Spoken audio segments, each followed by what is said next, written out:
All right, let's stay with that theme. Government is hoping to give a leg up to young business women and businessmen. The Small Business Development Department has launched an initiative to help start-up businesses gain access to the economy. It's estimated that this sector makes up about 91% of formalized businesses and employs about 60% of the labor force. Well, the Deputy Minister in that department is Sdumo Dlamini, who joins me now for a conversation on this initiative. So this new initiative that we're talking about, Deputy Minister Dlamini, to help start-up businesses gain access to the economy. Which one is it? Because I did see that there's a volley of interventions, in the various agencies and in the various departments, all aimed at helping young people. And that's not necessarily a bad thing. But which one are we talking about now that is aimed at helping with gaining access to the economy and markets? Well, thank you very much, Mr. Nkabinde. And I really appreciate the opportunity you're giving us as a small business department. The challenge of youth unemployment in South Africa is so huge, which has caused the government to have these many discussions in the various departments. And it is what we have called for many, many years. Even in my previous life, we've called it a time-ticking bomb.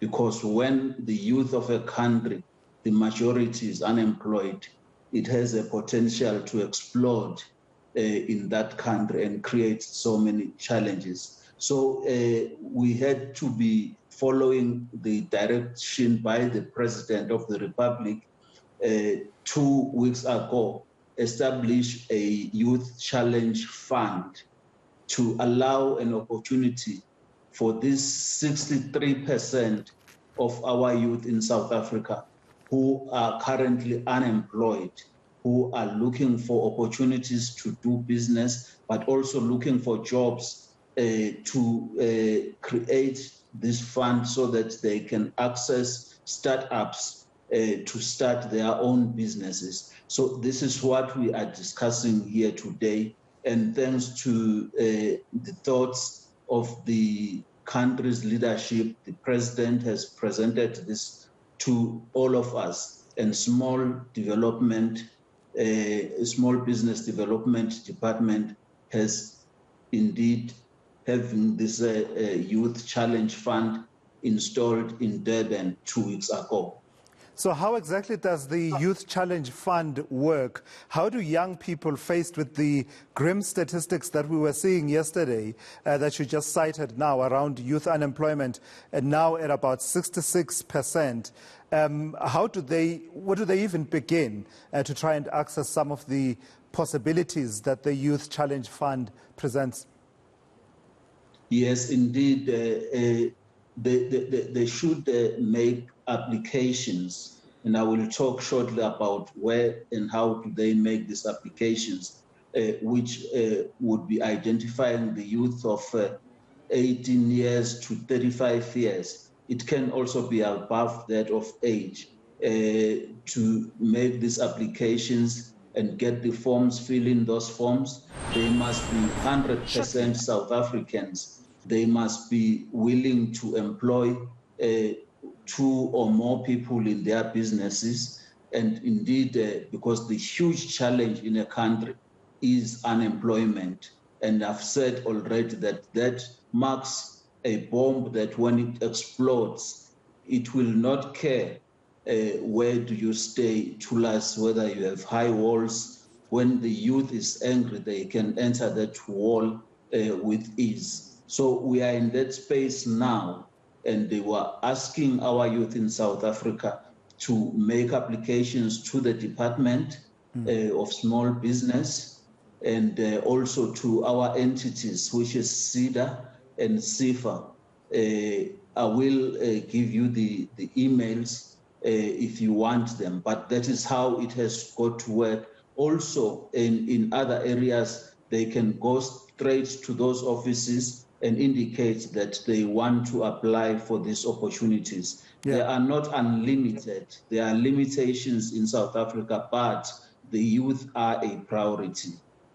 Just tell me about whether this fund is targeted at specific kinds of businesses, or can young people go wild and come up with any, business idea, and they are more than likely going to get funding? And I ask this because sometimes you get the sense that, people want to do what someone else is doing and just keep replicating a business model that has worked for someone else, as opposed to, being innovative in their thinking.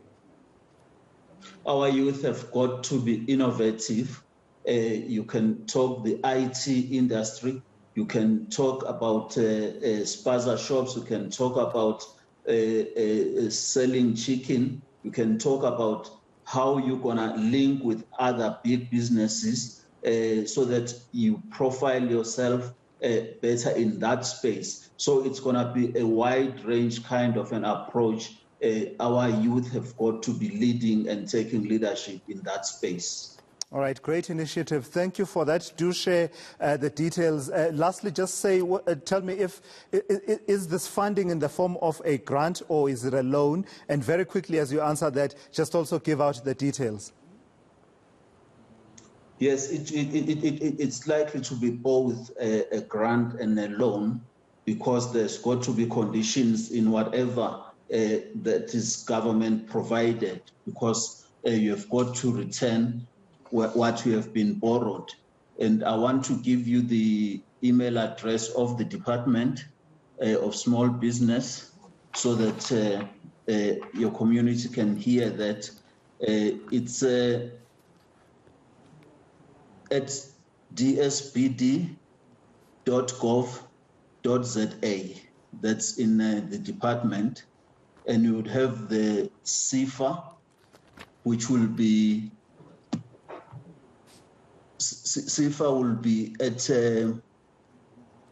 I'm trying to read, that's at ycf@cifa.org.za, and CEDA would be at ceda.org.za. Those are the email details. Deputy Minister, thanks very much.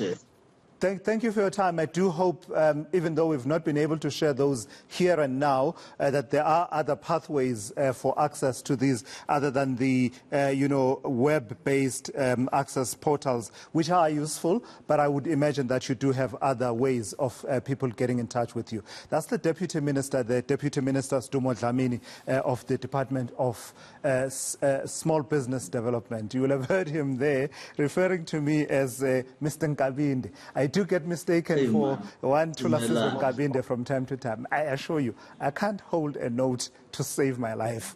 I can't. I just can't. But it's all in good spirit with the Deputy Minister there.